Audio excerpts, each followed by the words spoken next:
jenis apa yang kemudian dipalsukan oleh para sindikat pembuat vaksin palsu ini? Kami akan berbincang langsung dengan TV Dexus Brigjen Agung Setiadi. Selamat malam, Pak Agung. Selamat malam. Pak Agung, sudah sejauh mana penyelidikan terkait dengan sindikat vaksin palsu ini? Ya, sampai hari ini kita menetapkan 18 orang sebagai tersangka. 6 adalah produsen atau pembuat, kemudian 5 distributor, 3 penjual, 2 pengumpul botol bekas, 1 orang sebagai pencetak label atau bungkus, dan 1 orang bidan. Baik, kalau bicara soal pertemuan tim Satgas vaksin palsu yang tadi berlangsung, ada pihak dari Kemenkes juga, ada pihak dari Bareskrim juga. Ini membahas apa saja, Pak Agung? Ya, kita kembali pada tugas pokok masing-masing dari stakeholder yang berada dalam Satgas ini. Yang kita lakukan adalah tadi mengevaluasi dari pelaksanaan yang sudah kita laksanakan selama 12 hari ke belakang ini, di mana Satgas sudah dibentuk per tanggal 1 Juli yang lalu. Jadi Ibu Menteri tadi mengarahkan kita supaya lebih efektif lagi dalam pelaksanaan tugas ke depan untuk mengidentifikasi para pasien yang terpapar vaksin palsu maupun proses penegakan hukum ke depan bagi para pelaku pembuat, distributor, dan penjual vaksin palsu tersebut. Pak Agung, kalau tadi saya mengutip pernyataan Anda, ada 18 tersangka, ada produsen, distributor, penjual, bahkan sampai ada bidan atau ada perawat yang juga ikut terlibat dalam kasus ini. Apakah kemudian ada potensi para tersangka ini akan bertambah banyak, ataukah memang proses penyidikan sudah selesai kepada 18 tersangka ini?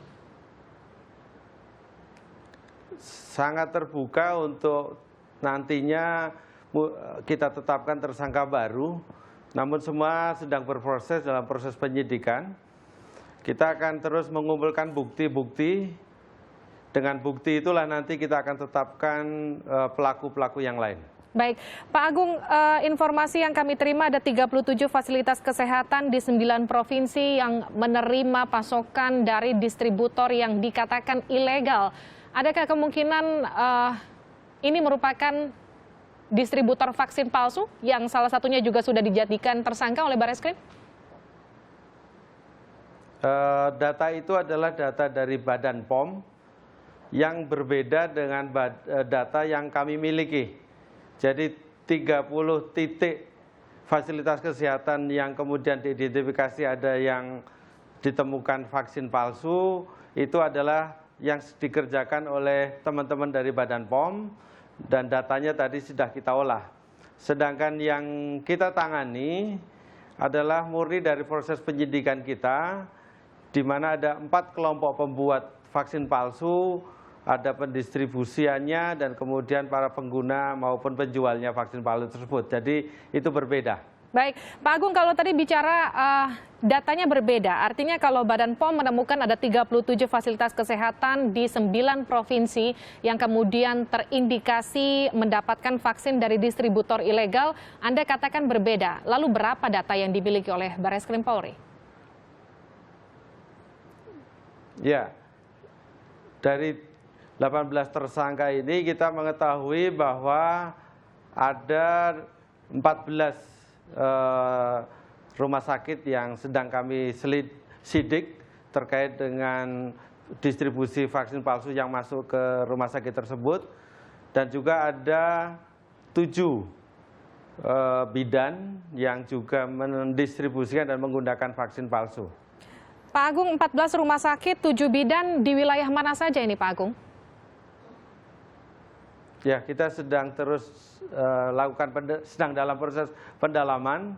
Kami akan sampaikan setelah nanti proses penyidikan ini sudah selesai proses klarifikasi dan pemeriksaannya.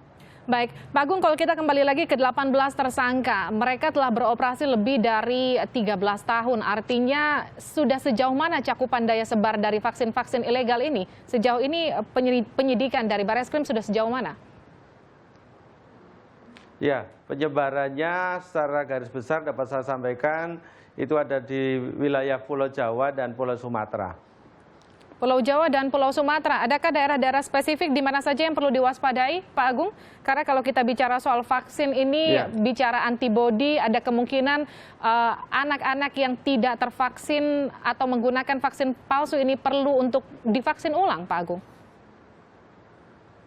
Ya, saat ini tim sedang bekerja memfokuskan pada area di wilayah Jakarta dan sekitarnya. Jadi untuk tadi ada 14 rumah sakit, itu hampir semua berada di Jakarta dan sekitarnya. Dan kita akan terus bekerja untuk menyelesaikan di tempat-tempat yang lain. Pak Agung, sempat tersebar informasi sejumlah rumah sakit yang diduga terlibat atau mengedarkan atau menggunakan vaksin palsu. Ada sejumlah nama rumah sakit besar, ada rumah sakit ibu dan anak di sana, ada juga klinik bahkan kebidanan. Sejauh mana informasi ini bisa diterima publik, Pak Agung? Ya, perlu saya sampaikan di sini bahwa untuk kepentingan penyidikan tentunya kami akan menyelesaikan dulu fakta-fakta penyidikan, baru nanti akan kami sampaikan setelah fakta itu sudah konkret, sudah dalam proses penyidikan, sudah kita klarifikasi dan sudah kita uji semuanya. Namun demikian untuk kepentingan penanganan terkait dengan pasien yang diberikan vaksin palsu ini, kita serahkan juga data kepada Kementerian Kesehatan di Satgas untuk ditangani secepatnya. Dan tentunya terkait dengan masalah ini semuanya bisa nanti mengupdate proses dari penanganannya. Pak Agung, jika kita bicara diklasifikasikan saja, artinya dikelompokkan saja, adakah kemungkinan peran rumah sakit besar yang terlibat di dalamnya, ataukah ini memang 14 yang tadi Anda sebutkan, ini memang hanya merupakan rumah sakit kecil ataupun klinik-klinik kecil? Ya, kita terus bekerja untuk mengumpulkan fakta hukumnya, karena kami berada dalam koridor penegakan hukum, sehingga kita harus memastikan bahwa semua itu berdasarkan pada fakta-fakta yang real yang kita temukan, dan kemudian kita klarifikasi melalui proses pemeriksaan terhadap saksi maupun bukti-bukti yang kita temukan. Yang sudah ditemukan sejauh ini, Pak Agung, adakah kemungkinan rumah sakit besar ataupun rumah sakit kita katakan yang tidak terlalu besar atau rumah sakit ibu dan anak yang memang sudah terindikasi menggunakan vaksin palsu dan sudah ada pihak di dalam yang diduga terlibat? Iya, dari pemeriksaan sampai hari ini kita sedang mengklarifikasi beberapa fakta bahwa ada klinik ataupun rumah sakit yang memesan vaksin palsu ini melalui satu mekanisme distribusi yang tidak resmi, dan tentunya itu sedang kami dalami untuk kita memastikan sejauh mana niat ataupun perbuatan tersebut masuk dalam suatu konstruksi melawan hukum atau tidak. Itu suatu hal yang kita sedang proses. Baik, Pak Agung, kalau kita bicara soal vaksin palsu, kita bicara soal kemungkinan kesehatan sejumlah anak, balita, masyarakat semua bertanya-tanya, khususnya kepada pihak kepolisian, kepada Barreskrim Polri. Sudah sejauh mana penyelidikannya? Rumah sakit mana saja yang perlu diwaspadai? Adakah kemungkinan Anda bisa menceritakan sedikit saja, klasifikasikan saja kemudian kepada kami, apa yang perlu diwaspadai dari masyarakat terhadap rumah sakit yang sekarang sedang disidik oleh Barreskrim Polri?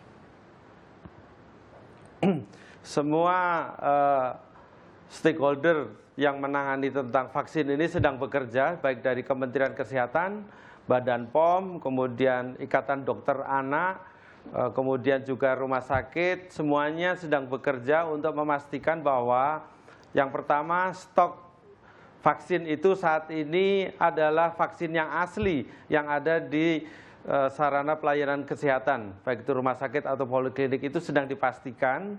Dan demikian juga para dokter untuk memastikan bahwa vaksin yang diberikan kepada pasien adalah vaksin yang asli. Demikian juga para pengelola rumah sakit dalam hal ini bidang farmasinya, kita juga memastikan himbauan dari semua stakeholder sudah diberikan, dan itu kiranya dapat dipatuhi untuk memastikan bahwa pemesanan vaksin itu melalui jalur distribusi yang resmi. Demikian juga kalau menemukan yang tidak resmi, kita akan tangani lebih lanjut. Pak Agung, kalau kita bicara prosesnya masih dalam penyidikan Bareskrim, masih belum bisa dipastikan rumah sakit mana saja yang terlibat. Tapi kalau kita tanya kapan Bareskrim akan merilis rumah sakit yang terlibat ini, kapan Pak Agung? Ya, yang pertama kita sudah share data rumah sakit mana dan bidan mana saja yang mendapat distribusi vaksin palsu atau memesan vaksin palsu. Itu sudah kita berikan ke Satgas tadi pagi, sehingga Satgas sedang bekerja saat ini untuk penanganan terhadap penyebaran vaksin palsu ini diberikan kepada pasien siapa saja. Itu sedang dikerjakan. Dan minggu depan Satgas akan mulai dari Ciracas untuk menangani 197